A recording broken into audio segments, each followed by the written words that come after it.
الذين ينفقون في السراء والضراء والكاظمين الغيظ। অন্য দুইটা গুণ বাদ দিয়া মুমিনের 3 নম্বর গুণ এই জায়গায় আল্লাহ পাক রব্বুল আলামিন বলেন, মুমিন যখন রাগ হবে মুমিন তার রাগটা কন্ট্রোল করবে। কারণ মুমিন তার রাগটা কন্ট্রোল করার মাধ্যমে পয়গম্বর আরবি সাল্লাল্লাহু আলাইহি ওয়াসাল্লাম বলেন, একটা মুমিন যদি রাগটাকে কন্ট্রোল করতে পারে তাহলে সে সোজাসুজি জান্নাতে ঢুকে যাবে।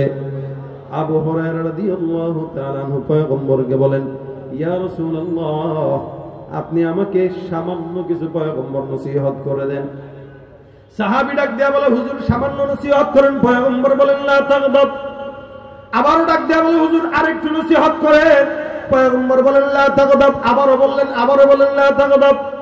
হে সাহাবা, রাগ এমন একটা খারাপ কাজ, যে কাজটা মানুষকে জাহান্নামের দিকে নিয়ে যায়।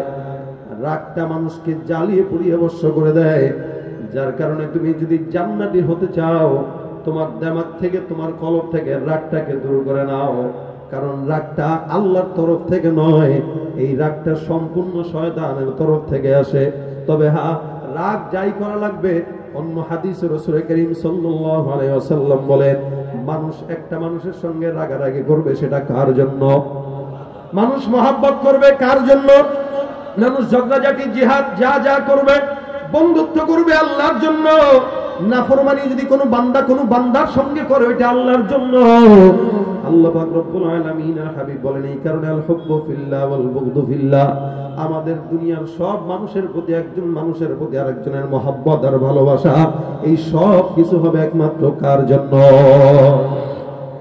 এই কারণে ভাইরা আমার, হযরত আলী রাদিয়াল্লাহু তাআলা আনহু পয়গম্বরকে আলীর সামনে একটা বেঈমানের বাচ্চা গালি দেয়। হযরত আলীর মেজাজ গরম। আলী রাদিয়াল্লাহু তাআলা আনহু লোকটাকে মাটিতে ফেলায়া বুকের উপরে চেপে বসে তরবারি দিয়া গর্দানের ভিতরে লাগায়। ডাক দিয়া বলে, বেঈমানের দল, আমার সামনে আমার পয়গম্বরকে গালি দিলা। এই গালি দেওয়ার কারণে আমি আলী সহ্য করব না। কারণ আমার পয়গম্বরকে কোন বান্দা যদি আমার সামনে গালি দেয়, শুধু সাহাবা একরামদের ঈমানের হালত ছিল এমন। আল্লাহ পাক রব্বুল আলামিন বলেন, মুহাম্মাদুর রাসূলুল্লাহ ওয়াল্লাযীনা মাআহু আশিদ্দাউ আলাল কুফার। রাসূল করিম সাল্লাল্লাহু আলাইহি ওয়াসাল্লামের সাহাবা একরামদের হালত ছিল এমন, তারা দুনিয়ার সব মানুষের সামনে ঠান্ডা, মাগার যখন কুফরির বেলা চলে আসতো তখন তারা ছিল কঠোর। ইসলামের বিপরীতে কেউ কোনো কিছু বলবে, তাদের সামনে বলার কোনো দুঃসাহস নাই। হযরত ওমর ফারুক রাদিয়াল্লাহু তাআলার সামনে কোন বান্দা যদি কোনো এদিক সেদিক করতে পয়গম্বরের ব্যাপারে, এক বিধর্মী এক মুসলমান মুনাফিক রাসূল করিম সাল্লাল্লাহু আলাইহি ওয়াসাল্লামের সামনে এসে ডাক দিয়া বলে, ইয়া রাসূলুল্লাহ, ওই যে কাফের, তার সঙ্গে আমার জায়গা জমিতে ঝামেলা, হুজুর আপনি বিচার করে দেন। পয়গম্বর মূলত বিচার করে দিলেন। এখানে দোষ ছিল মূলত মুসলমান বেঈমানের। যেই কাফের সে মূলত হকদার ছিল, কিন্তু মুসলমান মুনাফিক মনে করলো রাসূলের কাছে যাওয়ার পরে পয়গম্বর মনে হয় রায়টা আমার দিকে দিয়ে দিবে। কিন্তু আল্লাহ রাসূল তো ইনসাফওয়ালা, ন্যায়পরায়ণ বাদশা।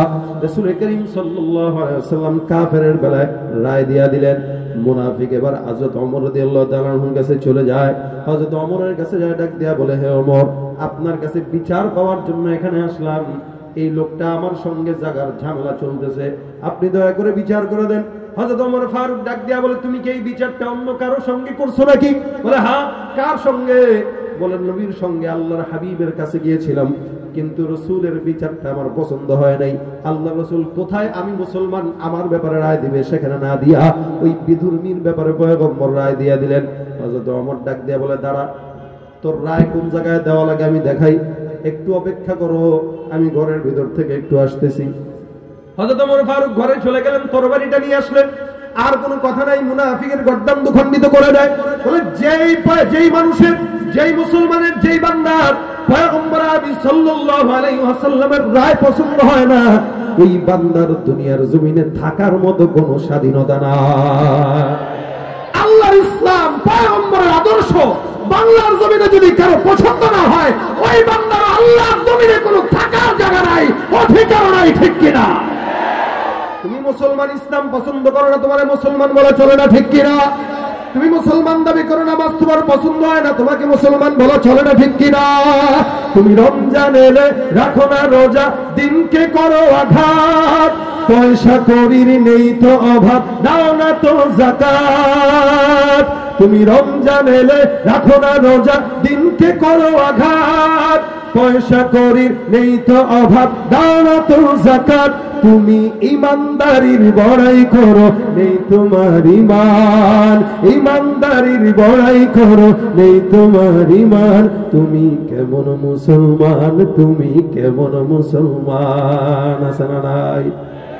নামাজের সাথে নাই পরিচয়, মানো না কোরআন, নামাজের সাথে নাই পরিচয়, মানো না কোরআন। তুমি কেমন মুসলমান? পারেননি? পারেন? চুপ করে রয়েছেন, বলেন কেমন মুসলমান তুমি কেমন?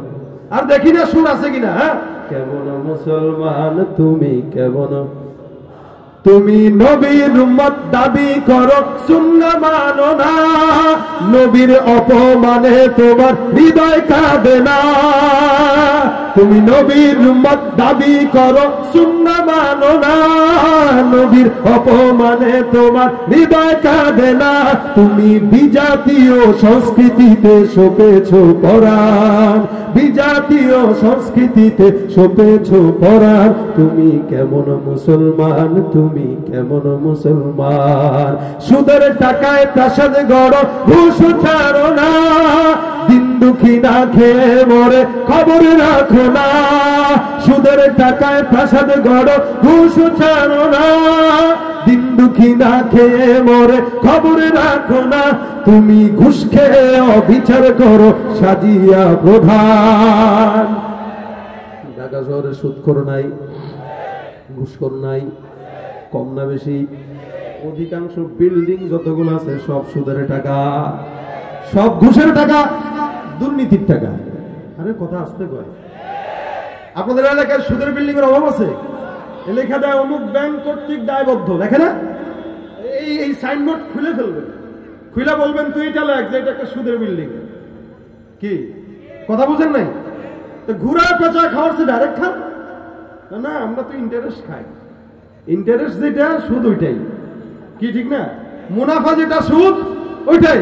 নাম পাল্টায় যদি খালি সব খাইলে জায়েজই হয়ে যাইতো, তাহলে তো মানুষের পেট খারাপ থাকলে যেটা বেরোয় ওইটা ডাইল মনে করে খাওয়া যায়। সব কিছুর নাম পাল্টায় খাওয়া যায় না। যেটা হারাম ওটা হারামি, যেটা হালাল ওটা হালালে, ঠিক কিনা? তুমি ঘুষ খেয়ে বিচার করো, সাজিয়া প্রধান। তুমি কেমন মুসলমান, তুমি কেমন? কেমন মুসলমান তুমি কেমন মুসলমান? মুসলমান দাবি করার নাম মুসলমানই না, বরং ভিতরে থাকার নাম হলো মুসলমানই, ঠিক কিনা? হযরত ওমর বলেন, মুসলমান যদি হয় আবার নবীর রায় পছন্দ করবে না, এটা তো মুসলমানের কাতারেই পড়ে না। বর্তমানে অসংখ্য মুসলমান, 100-র ভিতরে 90 জনকেই পাওয়া যাবে যারা ইসলামের পরিপূর্ণ আহকাম পছন্দ করে না। আছে না নাই? তাহলে হযরত ওমর যদি থাকতেন, সবগুলোর কল্লা একটাও শরীরে থাকতো না। তারা ছিল কুফরির ব্যাপারে কঠোর। আল্লাযীনা মাআহু আশিদ্দাউ আলাল কুফার। রাগ যখন দেখানো দরকার সেখানে দেখাবো। সাধারণ বিষয় নিয়ে যদি আমার বাপকে গালি দেয় কোনো রাগ দরকার নাই, মাকে গালি দেয় কোনো রাগ নাই, দলের নেতাকে গালি দেয় রাগ নাই, মাগার মোহাম্মদকে গালি দিলে কিন্তু আমার কিন্তু আর কোনো রাগ করা, রাগ বন্ধ করে সবর করে বসে থাকার কোনো উপায়ও নাই। যেমন মুসলমান বর্তমান সময়ের অবস্থা এখন এমন হয়ে গেল, আজকে আমার দলের লিডারের বিরুদ্ধে কথা বললে রাগ উঠে যায়, কিন্তু রাসূলের বিরুদ্ধে কথা বললে দিলের ভিতরে কিচ্ছু লাগে না। তার মানে রাসূলের চাইতে দলের নেতা মনে হয় বেশি বড় হয়ে গেছে। এটাই এখন অবস্থা। লিডারের বিরুদ্ধে বললে জেলখানায় যাওয়া লাগে, আর রাসূলের বিরুদ্ধে বইলাও দেখি আস্তে আস্তে বিদেশ পলায় চলে যায় চোখের সামনে দিয়া। এটাই তো হালত সমাজে। অথচ এই ব্যাপারে সে থাকা দরকার ছিল কঠোর। হযরত আলী রাদিয়াল্লাহু তাআলা বলেন, আমার রাগ হলো আল্লাহর জন্য, সাহাবা কেরামের অবস্থা রাগ হলো আল্লাহর জন্য, মহব্বত হলো আল্লাহর জন্য। ইন্না সালাতি ওয়া নুসুকি ওয়া মাহইয়ায়া ওয়া মামাতি লিল্লাহি রাব্বিল আলামিন। প্রত্যেকটা মানুষের হায়াত বলেন, মওত বলেন, জীবন বলেন, যা কিছু বলেন, সবকিছু কার জন্য? জবানটা খুলে কার জন্য? বাইরে আল্লাহ পাক রব্বুল আলামিনের পয়গম্বর সাহাবী হযরত আলী রাদিয়াল্লাহু তাআলা আনহু বেঈমানের গায়ের উপরে বুকের উপরে চেপে বসে তরবারিটা নিয়ে সুন্দর করে ধরে রাখছে। বেঈমানটা চিন্তা করলো মুসলমানের তো আসল জায়গায় রাগ দেখায় দেই, যেহেতু একটু পরেই মারা যাব, আলী যেহেতু গর্দানটা আমার দুখণ্ডিত করেই ফেলবে, সুতরাং আলীর মেজাজটা গরম করে দেই। বেঈমানের বাচ্চাটা হযরত আলী রাদিয়াল্লাহু তাআলা আনহুর রাগ ওঠানোর জন্য হযরত আলীর জবানের ভিতরে মুখের ভিতরে থুতু নিক্ষেপ করে দেয়। এমনও আলী রাদিয়াল্লাহু তাআলা আনহুর মেজাজ গরম হয়ে রইছে, কারণ আপনাকে রাসূলকে গালি দিছে কত রাগ, 2 নম্বর গায়ের উপরে চেপে বসলো, আবার জবানের ভিতরে থু নিক্ষেপ করলো। রাগ হওয়ার কথা না, কথা না, কথা। আলী রাদিয়াল্লাহু তাআলা আনহু মারবে তো দূরের কথা, লাফ দিয়ে উঠে গেছে, উঠে আস্তাগফিরুল্লাহ। অন্য সাহাবা একদম ডাক দিয়ে বলে, কিছু বললেন না যে? হযরত আলী বলেন, এতক্ষণ রাগ ছিল আমার পয়গম্বরের জন্য, কারণ রাসূলকে গালি দিল, যার কারণে আমি তার হত্যা করতে চেয়েছিলাম। এই হত্যাটা আমার জন্য জরুরি ছিল, এটা আমার জন্য সওয়াবের কাজ ছিল। কিন্তু যখন নাকি বান্দাটা আমার জবানের ভিতরে থুতু নিক্ষেপ করলো, তখন রাগটা আর পয়গম্বরের বেলা থেকে আমার নিজের উপরে চলে আসছে। তুই কত বড় সাহস, তুই আমার থুতু মারলি, সুতরাং তোর এখন মারা দরকার। আর এই রাগ নিয়ে যদি আমি তাকে হত্যা করি তাহলে এটা হারাম হবে, নাজায়েজ হবে। আমার রাগ, আমার সবকিছু একমাত্র আল্লাহর, আল্লাহ রাসূলের জন্য। ব্যক্তিগত কারণে কোনো রাগ হতে পারে না। ব্যক্তিগত কারণে যারা রাগ করে এরা কোনোদিন জীবনে সফল হতে পারে না, আর এটা গুনাহ। আর ব্যক্তিগত রাগ ছাড়া ইসলামের জন্য, দ্বীনের জন্য, সুন্নতের জন্য যদি কেউ রাগ করে, ওই রাগ করাটাও হবে ইবাদত, ঠিক কিনা? ভাইরা আমার, এই কারণে আল্লাহ পাক রব্বুল আলামিনের হাবিব বলেন, তোমাদের হযরত আবু বকর সিদ্দিককে একদিন তাকায় দেখেন, তার কর্মচারীর সঙ্গে গালাগালি করতেছে, বকাবকি করতেছে। রাসূল করিম সামনে দিয়ে হেঁটে যায়, ডাক দিয়া বলে, ইয়া আবু বকর লাআনিনা ওয়া সিদ্দিকিনা কাল্লা। আল্লাহ পাক রব্বুল আলামিনের হাবিব বলেন, হে আবু বকর, তুমি একদিকে সিদ্দিক হবা, ওদিক দিয়ে আবার মানুষের সঙ্গে খারাপ ব্যবহার করবা, দুই জিনিস এক হতে পারে না। যদি আবু বকর হতে হয় তাহলে কর্মচারীর সঙ্গে রাগারাগি নয়, পয়গম্বরের যে আখলাক, ওই আখলাক দিয়ে উত্তম ব্যবহার করা লাগবে। এই কারণে রাসূল করিম সাহাবীদেরকে আদেশ করলেন, তোমরা রাগ কম করো। সমাজের ভিতরে আজকে রাগারাগি করে একজন আরেকজনকে হত্যা করে, নির্বাচনকে পুঁজি করে কত জায়গায় কত মানুষ মরছে, কোনো হিসাব আছে নাকি? আরো মরবে। রাগ কেন? তো অমুকের দলে কেন 100 জন যায়, আমার দলে কেন লোক নাই? রাগ কেন? হুন্ডায় হরেন দিল, কেন সাইড দিল না? এটা হলো রাগ। এবার সামনে গাড়িটা দাঁড়া করে আবার ইচ্ছা মতো বকাবকি, মারামারি চলতেছে। ভাড়া কেন 2 টাকা কম দিল, কেন 2 টাকা বেশি চাইলো? রাগ উঠে গেছে। এই যা কিছু হয়, এই রাগারাগি, এটা শয়তান ঢুকায়। কে ঢুকায়? শয়তান। এখানে রাগ এটা বন্ধ করে দেওয়া। রাসূল করিম সাল্লাল্লাহু আলাইহি সাল্লাম বলেন, রাগ কন্ট্রোল করো, জান্নাতে ঢুকে যাবা। যেই বান্দাটা আল্লাহর জন্য রাগটাকে কন্ট্রোল করবে, ওই বান্দাটা সোজা কোথায়? বলে জান্নাতে যাবে। এই মুসলমান, রাগের থেকে কয়েকটা জিনিস বের হয়। রাগ যখন মানুষ করে তখন মানুষ হিংসা করা শিখে, রাগ যখন করে মানুষ তখন গীবত করা শিখে, ঠিক কিনা?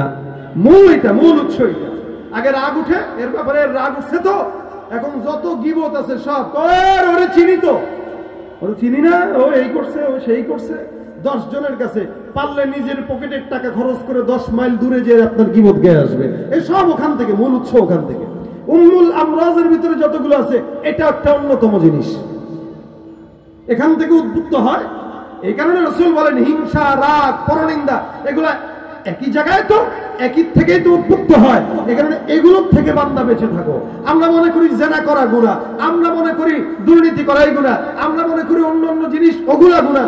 অথচ অসংখ্য মানুষ নামাজ পড়ে, রোজা রাখে, হজ করে, অনেক ইবাদত করে, থেকে মূল থেকে হচ্ছে। এই কারণে রাগ কন্ট্রোল করতে পারবো তো ইনশাআল্লাহ। যুবকদের রাগ থাকে বেশি, যুবক ভাইরা এটার থেকে কন্ট্রোল করবেন।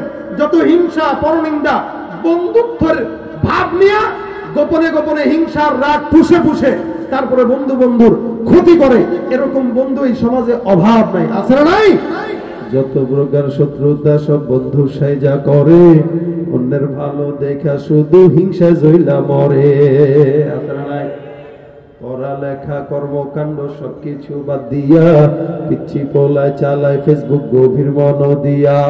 2 বন্ধুর মাঝে যদি ঝগড়া বিবাদ হয়, আর সরাসরি না কইয়া সব ফেসবুকে কয়। সে সামনে গুলি না কেন, সামনে গুলি মার খাওয়া লাগবে, যা বলবে ওর ওস্তাদের সমতুল্য। এর বিরুদ্ধে বলতেছে, বাপের সমতুল্য বিরুদ্ধে বলতেছে। কেন বলে? নিজেও জানে না, আর কে বলতেছে এটাও নিজে জানে না। এই সমস্ত কারণে আজকে সমাজের ভিতরে দ্বিধা বিভেদ বাড়ে না কমে? বলেন, বাড়ে না কমে? যত প্রকার শত্রুতা সব বন্ধু সাইজা করে, অন্যের ভালো দেখা শুধু হিংসায় জইলা মরে। পড়ালেখা কর্মকাণ্ড সবকিছু বাদ দিয়া পিচ্ছি পোলায় চালায় ফেসবুক গভীর মন দিয়া। দুই বন্ধুর মাঝে যদি ঝগড়া বিবাদ হয়, আর সরাসরি না কইয়া সব ফেসবুকেতেই কয়। ফেসবুক এখন সংসদ আর হাইকোর্ট হইয়া গেছে, আর বকলম সব বলদ গুলাই বিচারপতি হইছে। যখন তখন মন গড়ায় করে ঘোষণা, আমগো দেশে ফেসবুক আছে। কি আমগো দেশে ফেসবুক আছে, আমরা বলদ না? আছে না নাই? আপনারা আজকে এমন অবস্থায় আছেন, মনে হচ্ছে আমি নিজে বুড়া, আপনারা সব জওয়ান। কি সবই তো মাদ্রাসার বলাবেন, এগুলোর কিছু উদ্ভুত নাই, জোর টোর নাই এগুলা। এমনি মুখ বন্ধ করে বসে রয়েছে এগুলা। কি জবানটা খোলো, বলা আল্লাহু আকবার। মাদ্রাসার গোলাপনের ব্যাটারি এত চার্জ কম, আমার তো জানা ছিল না। এত চার্জ বেশি হওয়ার কথা। হাত দুটা উঠান, আলহামদুলিল্লাহ, আলহামদুলিল্লাহ বলেন। আরো জোরে আলহামদুলিল্লাহ। নাকি গুনাহ হয় আলহামদুলিল্লাহ বললেন? আল্লাহু আকবার বলেন। নারায়ে তাকবীর। আরো জোরে নারায়ে তাকবীর। আল্লাহ পাক রব্বুল আলামিন বলেন, মুমিনের এটা একটা গুণ, মুমিন তার রাগকে, আল কাযমিন আল গায়জ, রাগ কন্ট্রোল করবে। মানুষ যখন রাগ কন্ট্রোল করতে পারে, তখন মানুষ একজন আরেকজন ক্ষমা করতেও, ক্ষমাশীল হওয়া। আপনি রাসূল বলেন, আপনি যদি কাউকে ক্ষমা করতে না পারেন, আপনি এই আশা কিভাবে করেন যে আল্লাহ আপনাকে ক্ষমা করবেন? কিভাবে এই আশা করেন? কারণ প্রত্যেক দিন আমরা আল্লাহর কাছে দোয়া করি, আল্লাহ তুমি ক্ষমা করে দাও। নামাজের পর ডাক দেয়া বলে আস্তাগফিরুল্লাহ। দোকানে বসে বসেও বলি আস্তাগফিরুল্লাহ। যখন আল্লাহ পাক রব্বুল আলামিনের কাছে মাফ চাওয়া লাগে বলি আস্তাগফিরুল্লাহ। আল্লাহর কাছে তওবা করে ডাক দেয়া বলি আল্লাহ তুমি মাফ করে দাও, তুমি ক্ষমা করে দাও। রাসূল করিম সাল্লাল্লাহু আলাইহি ওয়াসাল্লাম বলেন, কোন বান্দা যদি আরেকজন বান্দাকে ক্ষমা না করতে পারে, তাহলে কেমনে সে এটা মনে করলো যে আল্লাহ পাক রব্বুল আলামিন তারে ক্ষমা করবে? এই কারণে রাসূল বলেন, লা ইয়ারহামুল্লাহু মান লা ইয়ারহামুন নাস। মানুষ যখন কোনো মানুষের ব্যাপারে রহম করে না, মানুষ যখন কোনো মানুষকে দয়া দেখায় না, মানুষ যখন অন্য মানুষকে মাফ করতে জানে না, আল্লাহর হাবিবের কথা অনুযায়ী আমার আল্লাহ পাক রব্বুল আলামিন ওই বান্দাকেও ক্ষমা করেন না, রহম করেন না। রাসূলের কথা সত্য না মিথ্যা? তাহলে যদি কোনো মানুষকে ক্ষমা না করতে জানেন, আল্লাহ পাক ক্ষমা করবে নাকি? জোরে বলেন। না না, আল্লাহ পাক রব্বুল আলামিন কিয়ামতের ময়দানে বলবেন, আমি ক্ষুধার্ত ছিলাম, তুমি খাবার দাও নাই। আমি ক্ষমা চাইছিলাম, তুমি মাফ করো নাই। আমি বিপদে পড়ছিলাম, তুমি সহযোগিতা করো নাই। আরে বান্দারা অবাক, বলে আল্লাহ তোমার মতো আল্লাহ পাক কেমনে বিপদে পড়ে, কেমনে ক্ষমা চায়, কেমনে অভাবের ভিতরে পড়ে, কেমনে অসুস্থ থাকে। আল্লাহ পাক রব্বুল আলামিন বলবেন, আমার বান্দারা অসুস্থ ছিল, তুমি সেবা করলে আমি আল্লাহর সেবা হয়ে যাইতো। আমার বান্দারা বিপদে পড়েছিল, তুমি বান্দাকে মুসিবত থেকে উদ্ধার করলে আমাকে উদ্ধার করা হয়ে যাইতো।